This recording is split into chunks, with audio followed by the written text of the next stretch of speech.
층간소음의 악몽, 아랫집과 윗집, 당신과 가족을 해치는 진짜 범죄자들. 층간소음의 악몽, 아랫집과 윗집이 당신과 가족을 해치는 진짜 범죄자들. 층간소음의 심각성. 층간소음 문제는 이제 단순한 불편이 아닙니다. 일상생활에서 피할 수 없는 소음이 가정의 평화와 건강을 해치는 황당한 범죄로 자리 잡고 있습니다. 아랫집의 발소리, 윗집의 생활소음, 그리고 그 뒤에 숨은 불쾌한 행동들, 이 사회적 문제는 이미 많은 이들의 삶을 황폐화하고 있습니다.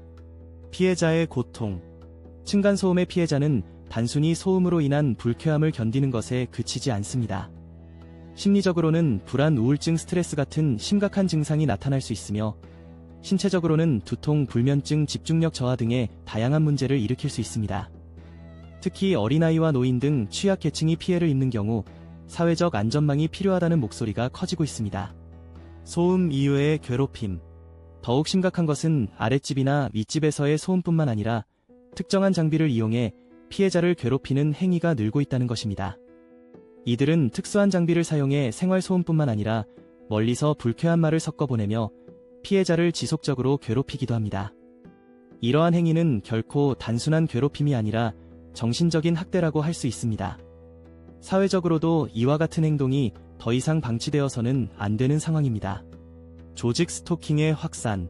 층간소음 문제 외에도 조직 스토킹이라는 또 다른 사회적 문제가 존재합니다. 조직 스토킹은 단순히 괴롭힘이 아니라 사회 전체를 통제하려는 시스템의 일부일 가능성이 크며, 이는 범위가 더욱 넓어지고 있습니다. 일상에서 주변 사람들이 피해자에게 불쾌한 말을 속삭이거나 과격한 행동을 하는 모습을 목격할 수 있습니다. 이러한 행동은 정말로 많은 사람이 공감할 수 있는 현실입니다. 누구를 조종하는가? 현재 이러한 가해자들이 늘어나는 추세인 점은 경각심을 가져야 할 부분입니다.